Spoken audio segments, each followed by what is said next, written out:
Hello, James Powell here. We just recently completed a unit on the problem of evil, we call it, in religious studies, or this big, possibly new word, Theodicy. How do we solve the problem of evil?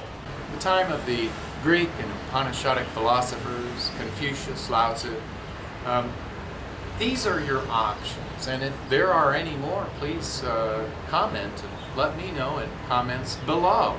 Perhaps in the United States, we're most common with what's called the consolation of promise.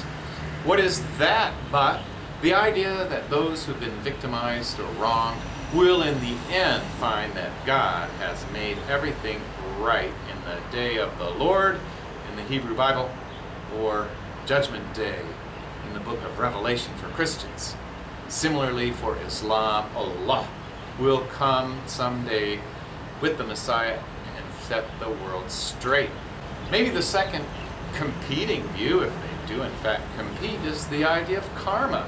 For Indians, Buddhists, in a way we can say Confucianists and Taoists also, the eastern part of the Eurasian continent, we can see that what comes around goes around. So I like to say if I punch a cop, I'm probably going to go to jail. It won't be God sending me there. It'll just be my own actions, and I'll be reaping what I sow, to use in fact biblical terms. The idea is there also, along with the idea that the sins of the fathers will be visited upon their sons.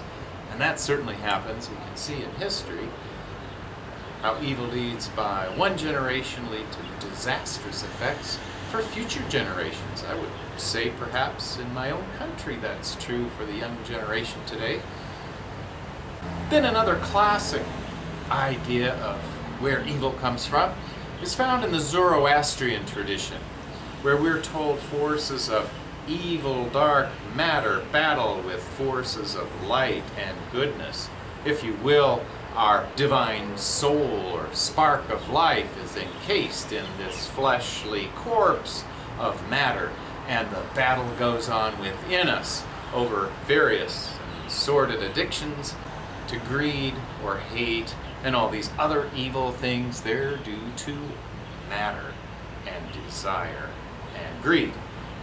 Another idea, well, the problem of evil might please atheists or agnostics, and that's simply the idea that nothing could explain the Holocaust or the many genocides, even the one, I will say, going on among Arab peoples to this day.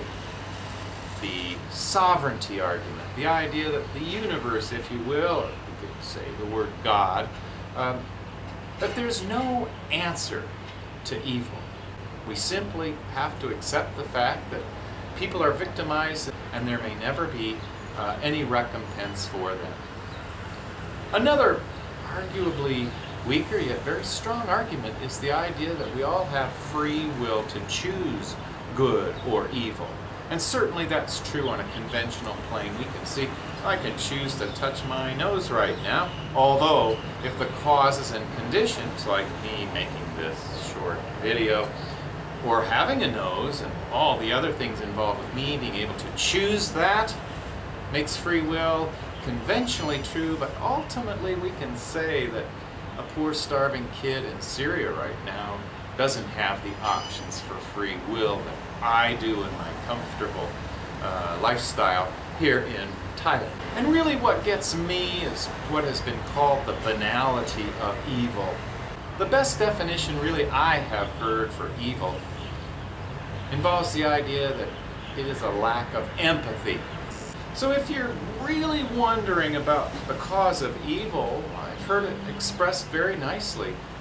Evil comes about because good people fail to do the right thing, and they allow for that evil because they just are too busy watching videos and television and the like, is what I would honestly have to say about that.